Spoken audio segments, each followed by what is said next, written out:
Hello, everyone, and welcome back to What's Your Mess? Mental, Emotional, Social Status of Life.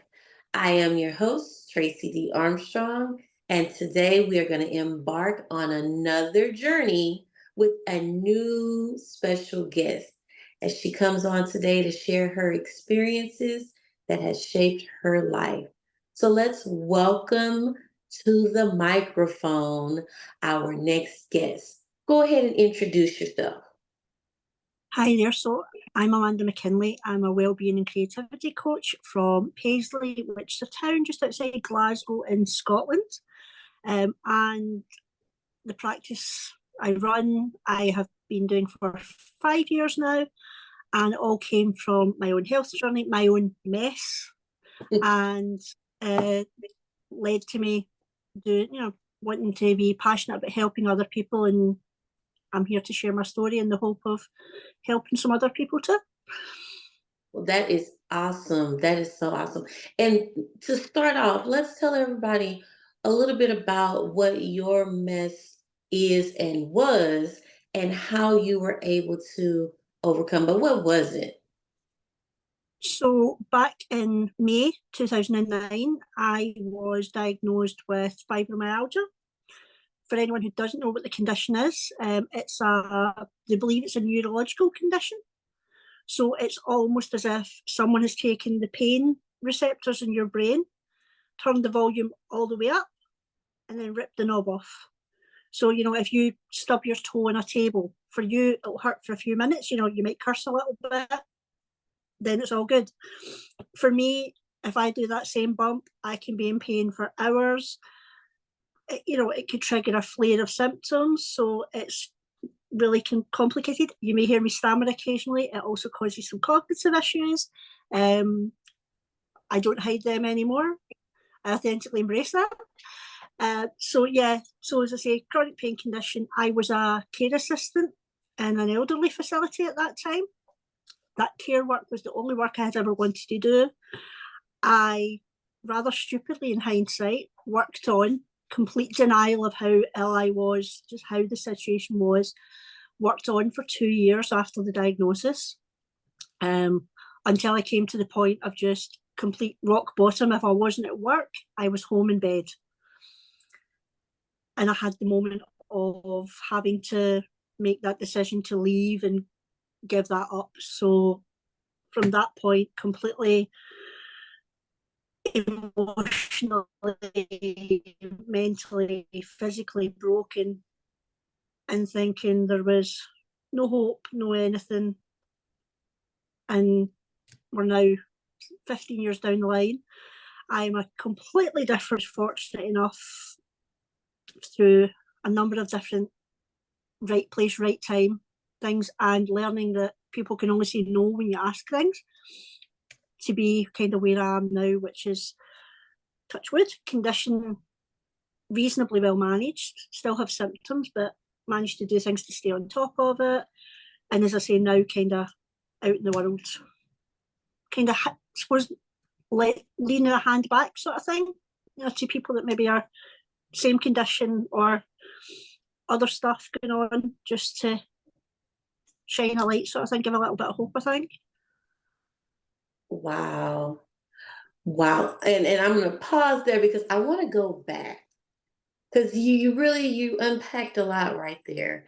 And I just want to go back so that the audience can really Yeah. understand what you're saying you went through. Because first, I'm going to talk about how that could have affected you mentally, because you said it's like they turned the pain level up in your brain. And I can just imagine if I stump my toe, oh, it's going to hurt, but it's an excruciating pain.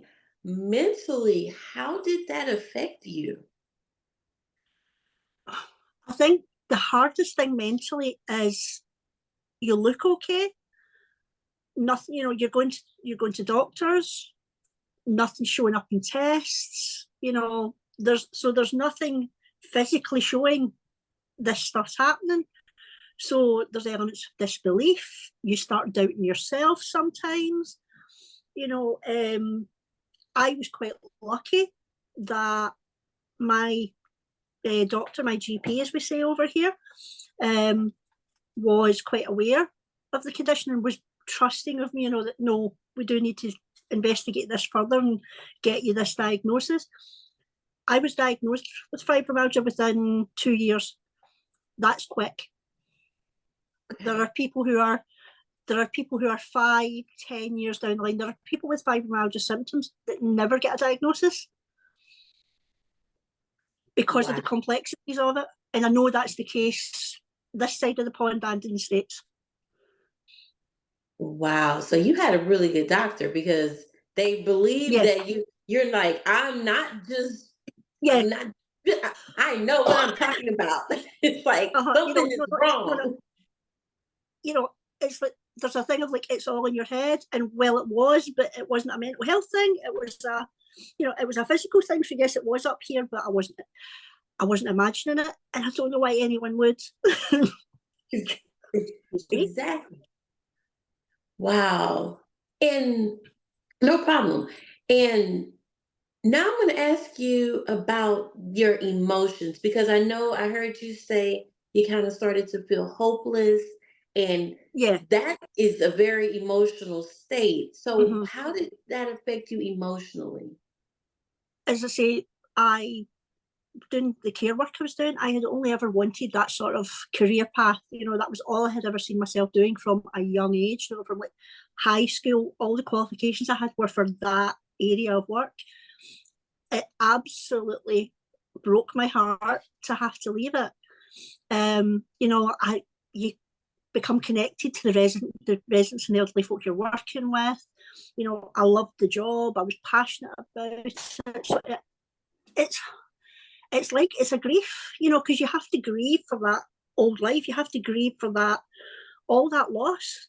It's nobody died, but it's still a death of that person, of that version of yourself. So it's that loss of just being, as I say, physically broken, feeling useless, feeling you're letting people down. That whole thing of it just being, as I say, a physical emotional train wreck. I was just thinking in like an emotional roller coaster, and like you Yeah. said, a train wreck. Yes, because you said it's not a physical death, but it's a death of that version of you. Mm-hmm. Oh wow, that is really true. Like if that's all you've ever done and that's what you know, and you Yeah. have to sacrifice that, unexpectedly, that, and oh my gosh, and feeling hopeless, and like you're losing that whole part of you. I can imagine that. And so with that, socially, you said you would go to work and then you would go home and go to bed because Mm-hmm. it Yeah. was how did that affect you socially? Um, I've never been really one for kind of big nights out socially and all that. I've always had a very small circle of friends, but it still impacts on that, because you're having to rely on your friends even more, for different things. My best friend and her husband, have always been great at kind of supporting me, and if I need to just chill and go rest, go with them. Same with family, so but it's still, you don't, you have to plan everything out. You either have to go, okay, just flat out, no, I don't have the energy for that. Or is this more the case now?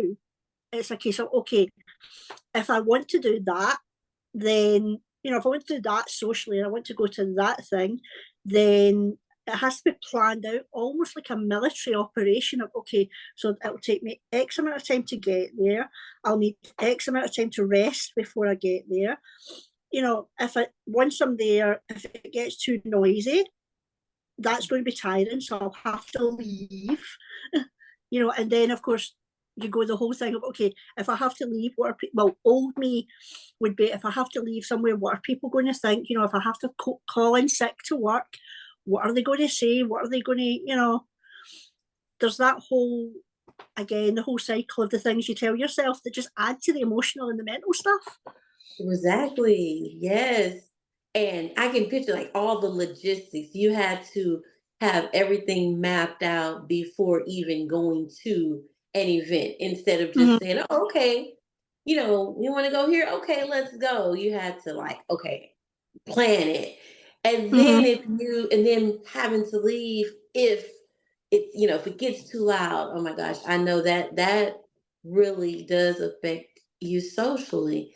And so with all of that being said, your status of life, like you still had friends and you had to leave your job. Like how did your status of life change altogether?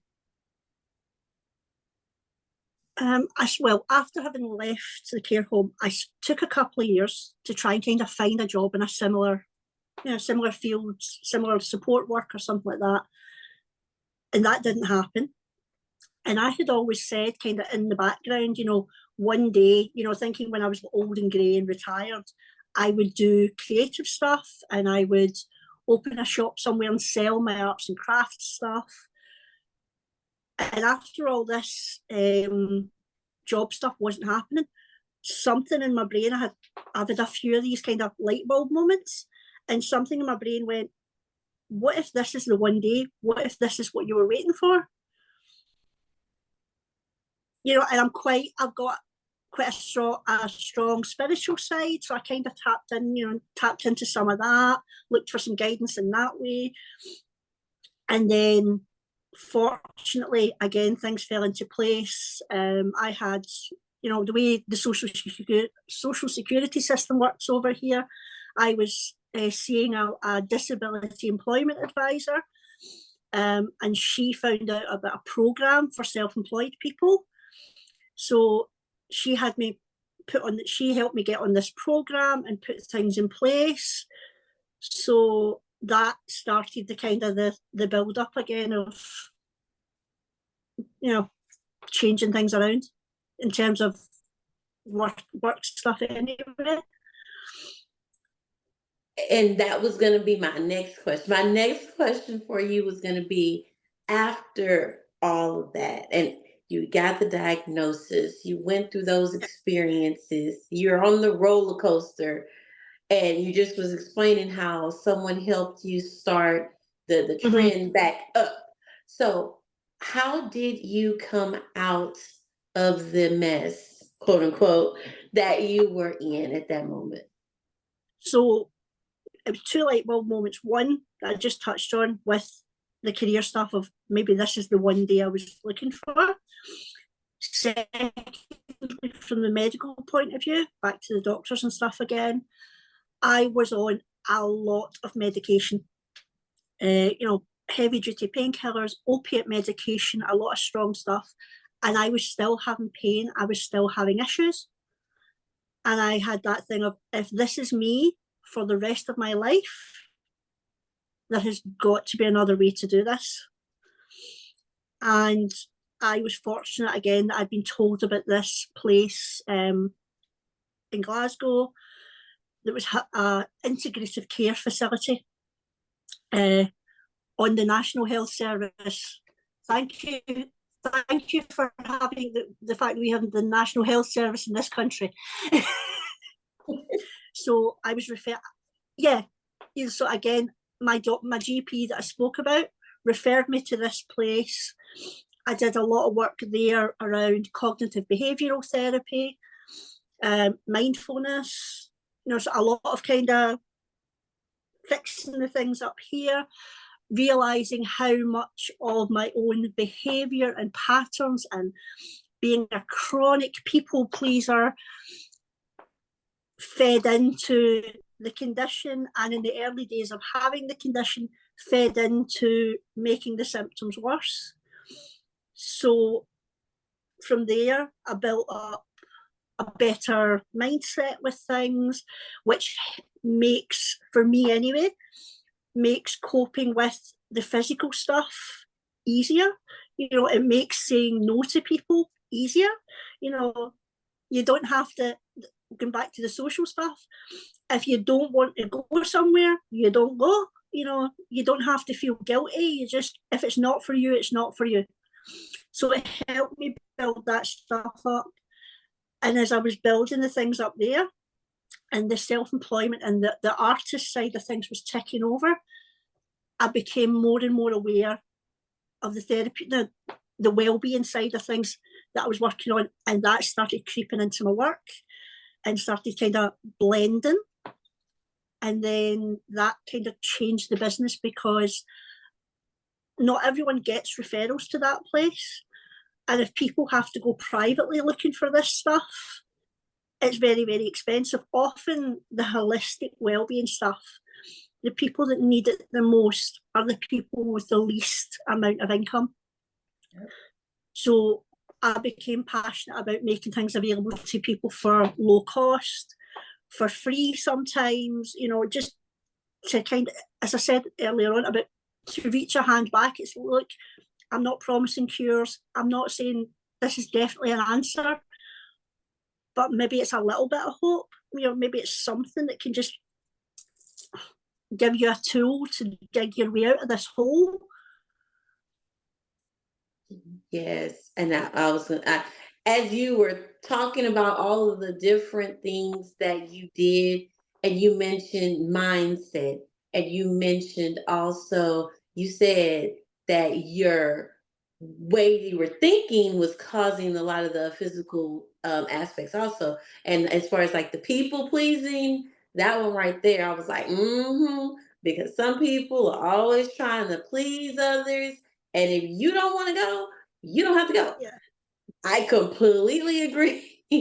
And once Yeah. you learn that, and once you really get that mindset that it is okay to say no to others, it really made your life a lot easier to deal with it.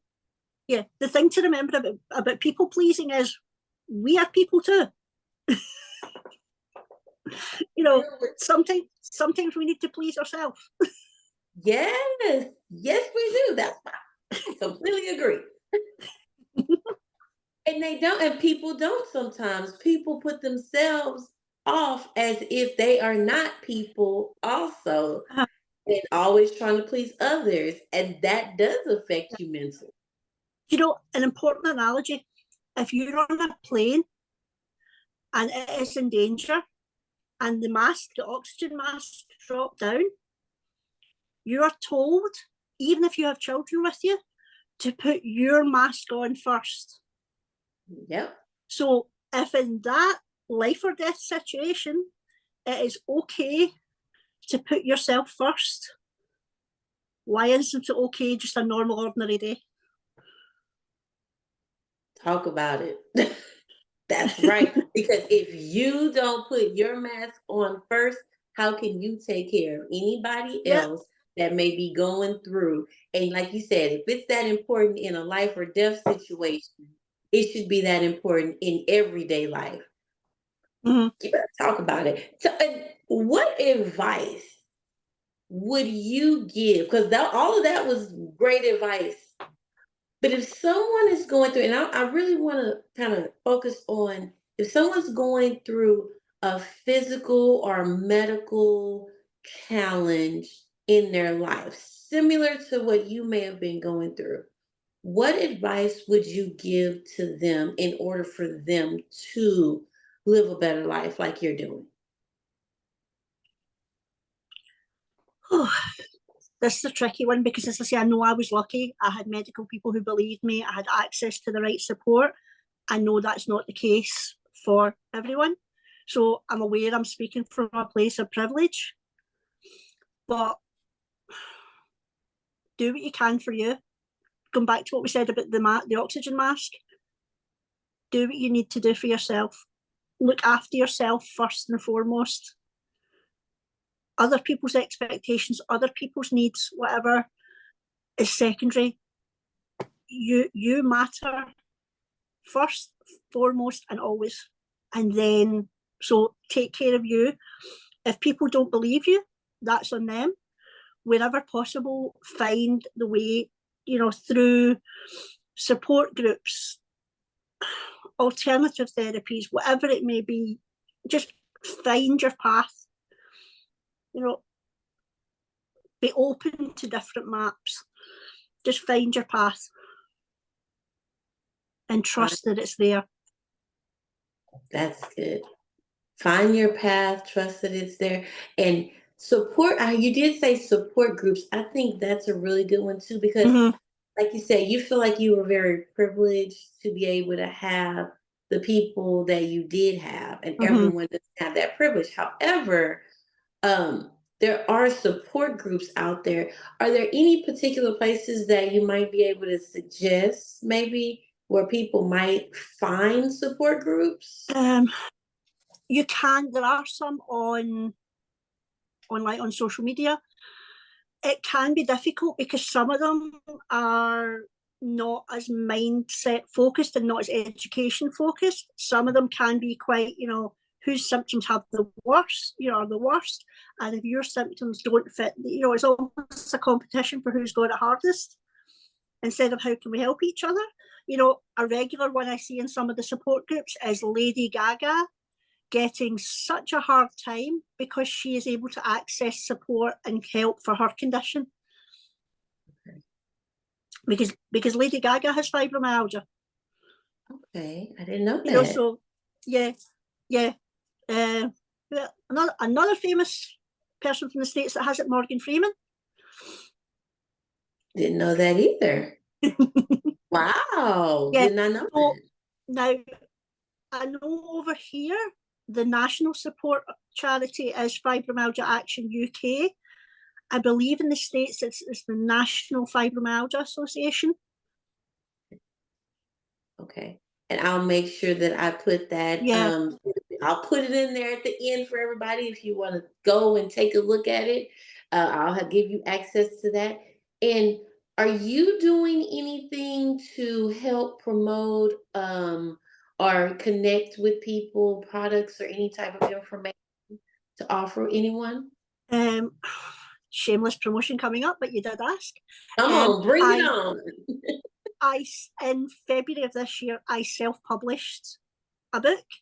It's called How I Became a Butterfly: Creative Tools for Coping with Life and Chronic Illness. Yeah. And it covers my story, my journey, and then there is a whole second half of all the things that have helped me. So things like meditation and mindfulness, working with crystals, working with essential oils, all of that stuff, just that people can kind of, again, start to pick and choose, try some stuff out, build their own toolbox. So that's out. And it's available via Amazon because I self-published using their setup, so it's available on there. Okay. Amazon. And can you say the name one more time? Yep, it's How I Became a Butterfly. How I Became a Butterfly. I love it. I love the title. And then you had your subtitle, How to Yeah. Deal with. So the Go ahead. subtitle is Creative Coping Tools for Life and Chronic Illness. Wow, I love it. I will most definitely make sure that I post it so that the audience can go and check it out, go and purchase it, go and support you. Are you on social media platforms? Yep. Facebook, you will find it under the Butterfly Room Paisley, and on Instagram and on YouTube, you'll find it under Amanda Butterfly Room. Okay, awesome. And before we wrap up today, I just want to thank you again for coming on and for sharing your story. I know that someone's going to hear this story and be encouraged by your words, and it's going to cause them to be more mindful of themselves and to hopefully come out of their situations. And are there any last words of encouragement that you'd like to leave? I think just to anyone who's going through, whether it's physical, mental, please know that there's always hope. There is always someone who will want to listen. And just, if all you can do is put one foot in front of the other and just keep breathing, that's what you do. Just keep breathing one moment to the next, and you will get there. Yes, keep breathing. In through the nose And out through the mouth. I tell my students that all the time. When you're feeling overwhelmed, take a deep breath. Yeah. Keep breathing. So, as we wrap up another episode of What's Your Mess, I want to leave you with this powerful quote that I always like to leave you with every episode. If you want to stay sad, keep thinking about the past. If you want to be anxious or worried, think about the future. But if you want to be happy, focus on the present day and be grateful for what you have. Again, this is Tracy D. Armstrong with What's Your Mess. Have a good one, y'all.